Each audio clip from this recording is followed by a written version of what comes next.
Hi everyone. Today I sat down with Dr. Allison Alford. She is a communication expert and also the author of Daughtering 101. She helps adult daughters celebrate their purpose and find confidence in their lives, as well as how to set boundaries and live a healthy emotional lifestyle. Absolutely love this interview with her. I think it's going to be great for homeschool moms who watch this. Homeschool dads can also take a lot away from this to support the women in their life. Absolutely loved it, and I hope you guys enjoy. Thank you so much for joining me today. I can't wait to talk about what you do with Daughtering 101. Just to start off, could you share a little bit more about yourself and what you do? Yes, I'm Dr. Allison Alford, and I am a scholar, a researcher of family communication.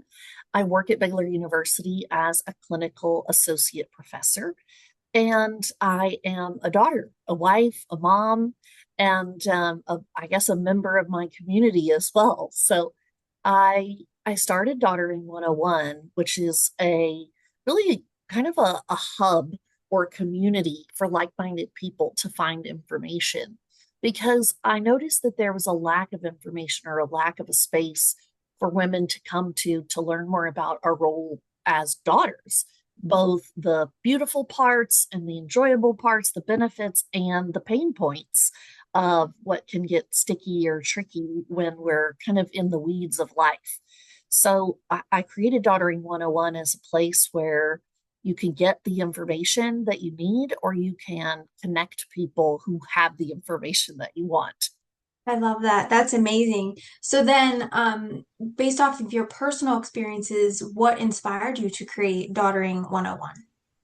Yes. So around 10 years ago is when I finished my PhD, and I was earning a PhD from UT Austin. And I studied family communication, and I also did my master's degree there. And so, as I was studying family communication, I really was noticing that we have quite a bit of material about parenting, how to be a good parent, Yeah. particularly mothering, and also the difficulties, how hard it's hard Mhm. work. And we Yeah. have a lot of material about having romantic relationships, partners, marriages, spouses, and Hmm. we didn't really have enough information or anything out Mm. there saying what do we do in our daughter role? What are we responsible for? Yeah. What Yeah. should we do? How do we calibrate that? And so it was really during that doctoral work, which anybody who gets a PhD or anybody who's wondering about a PhD, it's a lot of reading and thinking. And Yeah. then you sort of decide, what do I want to put out in the world? What kind of new Mm. knowledge or new ideas do I want to help generate? Or what Yeah. do I want to find answers to? Mhm. And so that was really where I felt like in my family that I was raised in, it's full of strong women, smart women. Women were leading every event, and Hmm. Hmm. Yeah. and that was not just from the mom position, but from the daughter position.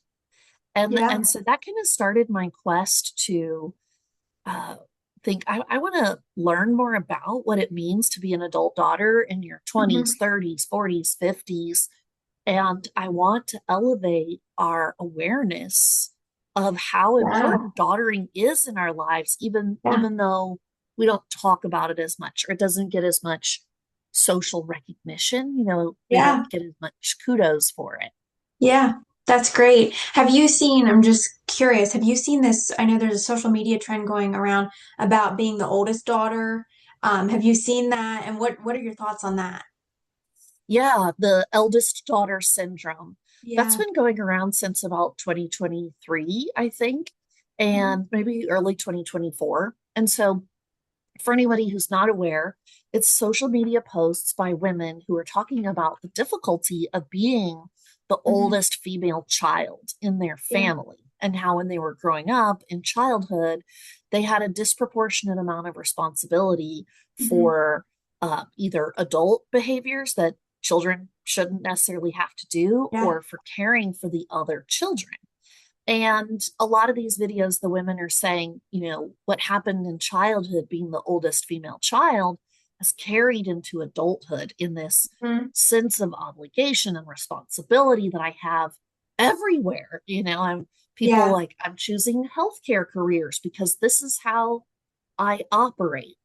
And I think Mm. it's a really important and interesting phenomenon to be aware of. Many of the people Yeah. making those videos are part of large families. Many Mm-hmm. are part of immigrant families or Mm-hmm. families with a lower socioeconomic status where essentially they couldn't hire a nanny. They couldn't Mm-hmm. send all the kids off to daycare. They had Yeah. everybody, or by choice, they just kept everybody home. But when it's dad off at work, mom at home, and 7 children, Mm-hmm. then naturally the older children have to help more or start to help more. Yeah, And sure. so I think there's a social conversation going on about that. And like, uh, what I noticed, well, what's important first is the research doesn't show that just being the eldest daughter means that you will necessarily do the most work, but it's not causal. Like because you're born first, Yeah. this will have to happen to you. Yeah, sure. But I think there are enough women saying this is my reality for us to understand it's a real thing. Mm-hmm. And so when we bring up that conversation, there's kind of two ways to think about it. And one is, are you just still talking about childhood and what happened in childhood, and you want to resolve that and heal Yeah. something from the past? And that would be really important, but not my area. And then the Yeah. second part is, are you thinking as the eldest daughter, what's my responsibility toward my parent or parents, and how is Mm-hmm. that different than what the other Yeah. siblings had? And that's kind of the area where I lock in, Yeah. because I'm not a child psychologist or a therapist, so I try to stay away from helping people figure out their past and Yeah, healing their right, right. past, That makes and sense. really focus more in on, okay, well, what does that mean for my today and for my future? And then act kind of as a coach to say, you have options. You're not Yeah. locked in this system I forever. love that. And the first step is awareness. So just noticing a pain point in your life is a Mm. great springboard for Yeah. creating change in the future in your family, even if it's very little by little or it takes a long Mm-hmm. time, change is possible. That's amazing. This is kind of more of a personal question, but I am a daughter, and I actually am also a communications. I have my bachelor's in communications, so I love what you're doing and what you're talking about. It's so important. And based off of that, why do you love learning communication? Well, I think communication is sort of the stuff of doing life. And I Mm-hmm. particularly, when we think of communication or communications, like in my field, we think communications with a little s more means like media, Yeah. journalism, newspaper, technology kind of communication, mass communication, Facebook, Yeah. etc. Mm-hmm. And communication, no S, is how we get along with other people in our Mm-hmm. lives. And so that can be in spaces like at work. How do I Yep. get along with my colleagues and my boss and Mm-hmm. um, the organization, the Mm-hmm. president, whatever. It can be in our neighborhood, it can be in our family, Yeah. it can be friendships. And then once we start to think, well, how do I get along? Really, the study of communication is how do I make meaning out of any way that any other person is being or acting? So Mm. if my best friend comes up to me and she's acting a certain kind of way, her face, her body language, well, I am making meaning out of what I Mm-hmm. interpret from what I know of her of the past and what I see Yeah. present. And then I have options of how to respond, and how I respond then creates new meaning in our relationship in that moment. So, uh, when we think about that in the context of family, it makes me very hopeful. That I think sometimes we think when we're not noticing sort of these little bits of Yeah. space in between our lives, and that new important things are happening in our world every day as we make meaning with our children, with our partner, with our parents, with our neighbors, with our, Yeah. society, then we miss the possibility that we could optimize it, we could change it, we Mm-hmm. could Mm-hmm. upgrade it. Yeah. And that's so, but that part's very hopeful to me because a lot of people are stuck in, disagreeable situations or Yeah. unhealthy situations, and Definitely. it can Mm. feel very paralyzing. Like, this Hmm. is all I get. This person's never going to change. But the Yeah. field of communication, the study of communication tells us if I change, then we will change. I don't Mm. have to make So you good. change. If I change, then the dynamic changes because communication is an interactive process. And Hmm. our Hmm. relationship is always ongoing, creating, Yeah. reifying, reshaping, expanding, and contracting. And all I need to do is have a commitment to be in relationship with you. And Mm, that that's so just means good. I keep coming back and trying. And you know, I was raised by a marriage and family therapist. My mom went to school when I was about in middle school, and she earned her degree in counseling. And she really tried, you know, she really started changing the family system because she had Mm. come from some trauma in her early life and in her family. And it was Yeah. really not very acceptable in the 90s to go get woo woo therapy certification. Yeah. Yeah. And Definitely. but by doing that, she changed my mindset about Mm, how we can make an impact in our family through talking. That definitely. talking is the currency that we Mm. can use. And Oh, of I course, like that. hugging and eye contact, those are also currencies. You know, listening is a communication currency. Hmm. But we don't just have to think, if only I had more money, my family would be better. Or if only I didn't live in this state and I could live in that state, my family would Yeah. be. Really, Hmm. you get down to the micro level, and lots of things in your life can be better through the currency of your communication skills. Oh, I love that. I love that talking is currency. That's so important because I think in families especially, there's so many things that go unsaid, and then it just builds tension, it builds toxicity. And if we talk about these things, it solves so many issues. And if we talk about these things in an effective, kind manner, it can solve so many issues. So I love that you said that. That's so important. And then how do you think, you had mentioned earlier a little bit about community. How do you think um, daughtering and community kind of collide or connect? Yeah. You know, as a daughter, I'm thinking beyond my little hub of my little home, Hmm. right? Hmm. So I'm in my 40s and I live here at my house with my husband and my two kids and our dog and our cat named Kevin. I But love my that. mom, but my That's mom and great. dad don't live right here or even in my Yeah. town. And so often on a day-to-day basis, I'm thinking things like make the bed, brush my teeth, make dinner, you know, go to Hmm. work. Yeah. I mean, check for the mail. And but the truth is that I'm always thinking about my mom and dad as well. I'm often, Hmm. you know, in these moments thinking about their health or their longevity or the next visit Hmm. or something like that. Yeah. And so I think that one of the things to notice is that we can think and be and act on multiple levels all at the same time. And Mm. one of them is our small family, and it can get distracting in all the little things we deal with. But we're Yeah. also thinking in the bigger picture. And so that has to do with thinking of our parents and how to interact with them. But ultimately, our parents are also members of our extended community. And I Yeah. have to decide, how often do I go spend time outside my little hub with members of Mm. my community, and what battery life do I give them? And what's the That's good. benefit that I get from doing that as well? What do I gain Mm. from Mm. participating in a wider group? So I think for daughters and something like eldest daughter syndrome, a lot of time the spotlight can be on what daughters have to give, Yeah.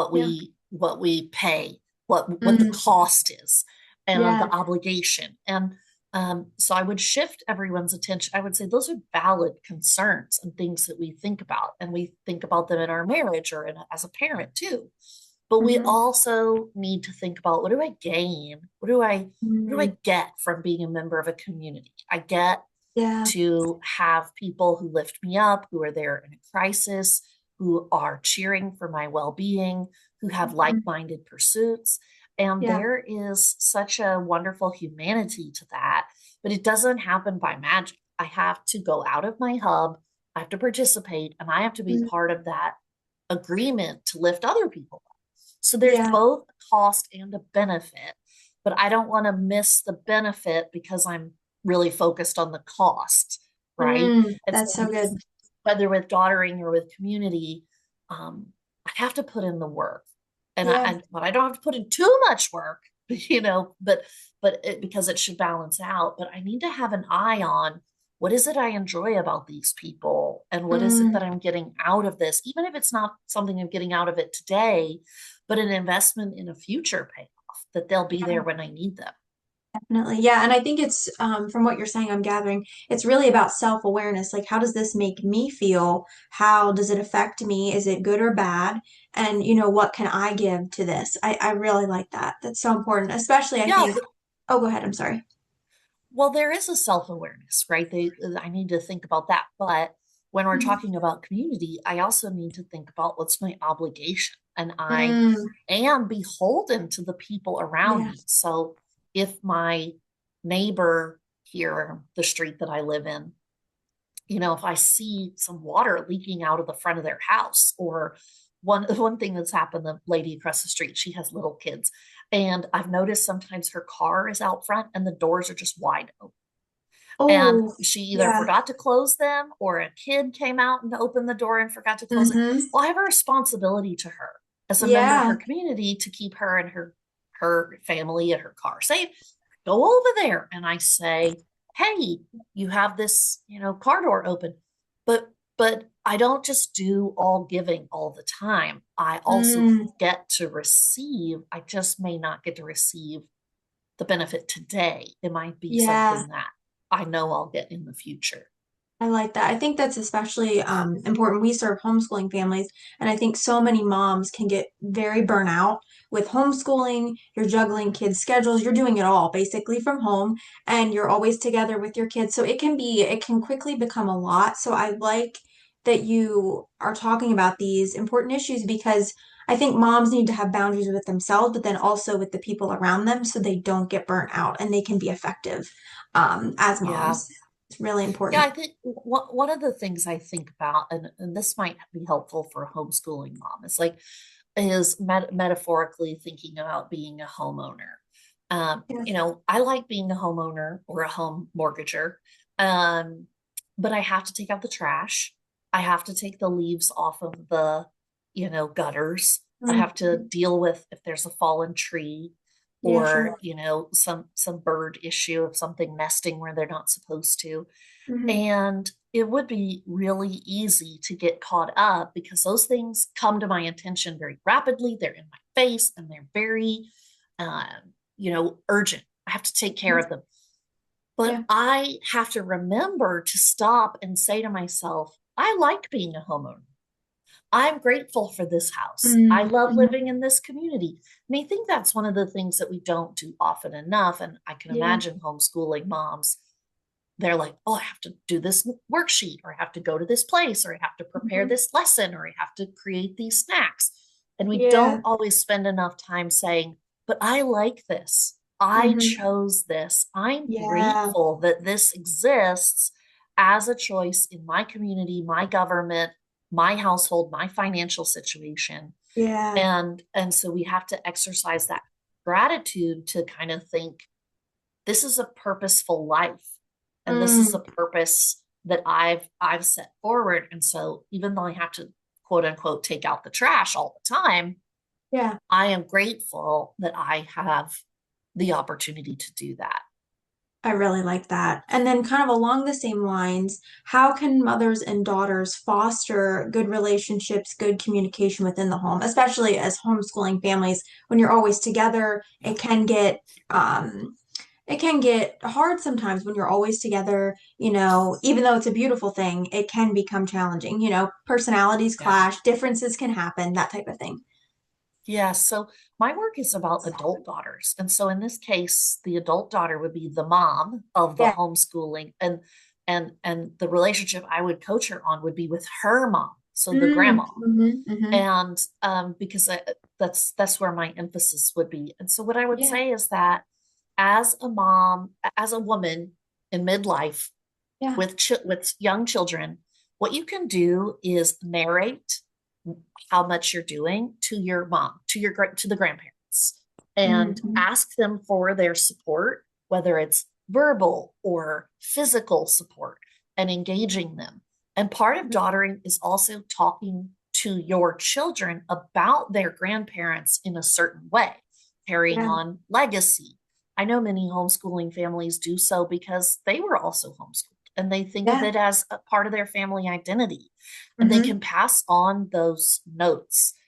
So, Yeah. really, when I'm talking about daughtering, I'm talking about you as the daughter, me as the daughter, Mm-hmm. and Mm-hmm. putting our attention to how can I honor my daughter, even in the midst of mothering, or Yeah. even in the midst of, you being very busy with Yeah. this life.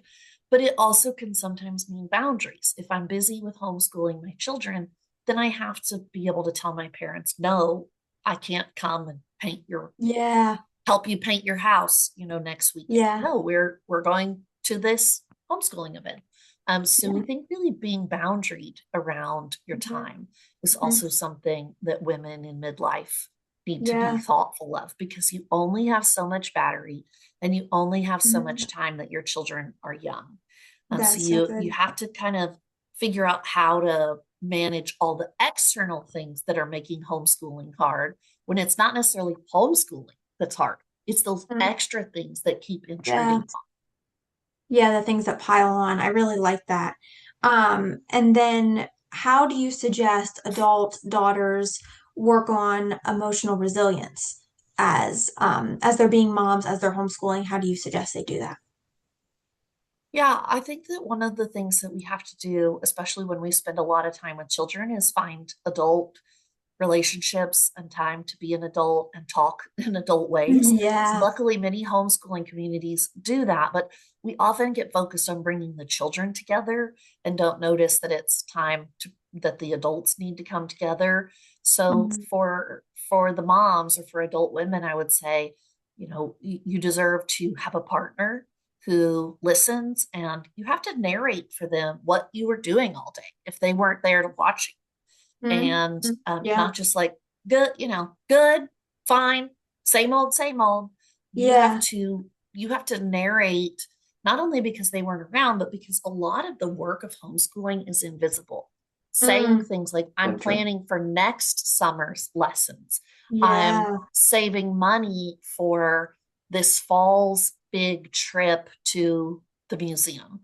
Yeah. What are So the true. things that you're doing that are mental, that are emotional, that, your partner comes home and you can say to them, well, today was a big emotion day. So I spent most of my day not focusing on math, but on the hearts of our children Mm. and soothing them and comforting them. And if you don't tell your partner that, if you don't tell your mom that, if you don't tell your girlfriend that, then you're not fully expressing the full complexity of homeschool because you're not just teaching math.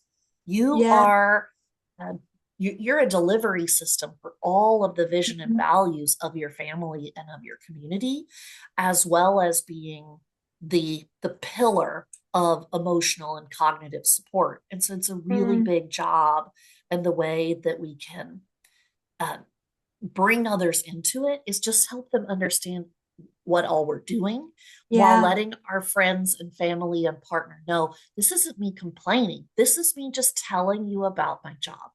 Mm. And That's so good. yeah, I think that if you have a supportive partner, then they're going to be up for that. Now, maybe you don't just go on and on and on. Maybe you're like, okay, 10 Yeah. minutes of Yeah. venting and then 10 minutes of describing, and then 10 Yeah. minutes we'll move on to other stuff outside of that. But you have to That's so find good. people to talk to. I really think that that's, there's a communication specialist named Weck who says, who wrote a theory called sense making theory. Mm-hmm. And he wrote, how do I know what I think till I see what I say? So I'll Mm. say it again. How do I know what I think till I see what I say? So if you're an external processor like I am, you need to talk it out. You need to Mm-hmm. say it out loud to even Yep. know what you think of your Yeah. own experience. So Yeah. just don't keep that bottled in. Make it a priority to meet with like minded people or supportive people or somebody who will just let you yap about it and then Yeah. actually do that. tell Mm-hmm. others what it is that you're doing in homeschool. That's not what curriculum you're on, what grades your kids are, what achievements your kids have done. No, what you are doing, the work that you are doing. Yeah. Yeah, and that's such a great way to, I think, support moms for the people who listen and, let them vent. I think that's a great way to, if they're both a mom, adult daughter, that's a great way to support moms and make them feel really valid in their feelings. I love that. And then what do you think is kind of the secret behind successful family communication? How do you think adult daughters and then families in general can kind of work on that? Yeah, so one of the things I talk about, I have a book. It's called Good Daughtering: The Work You've Always Done, the Credit You've Never Gotten, and How to Finally Feel Like Enough. And one of the things I talk about a lot in the book is invisible labor. And so invisible labor are the things that we do that are not paid and they're not noticed. Now, in a regular family system, that might be like you did 5 loads of laundry and nobody noticed. Your Sure. 5-year-old Yeah. didn't notice, your husband didn't say anything, nobody Mm-hmm. called and gave you a parade. Yeah.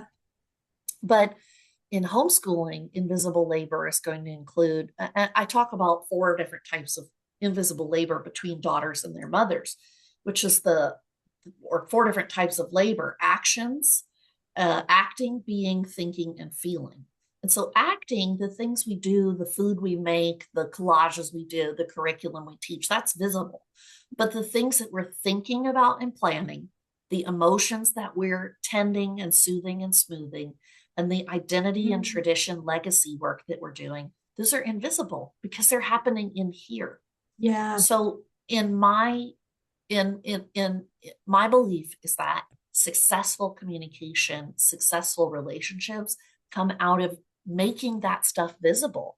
And so whether you are the partner who's asking, like, what were you thinking about today, or what's Mm. on your mind for next year or 5 years from now, Yeah. um, but getting into the stuff that's in our heads, the stuff that's in our hearts, when we externalize that and share it with someone, then Hmm. that's when we're finding real healthy communication and we're really Yeah. in relationship and letting the other person know us.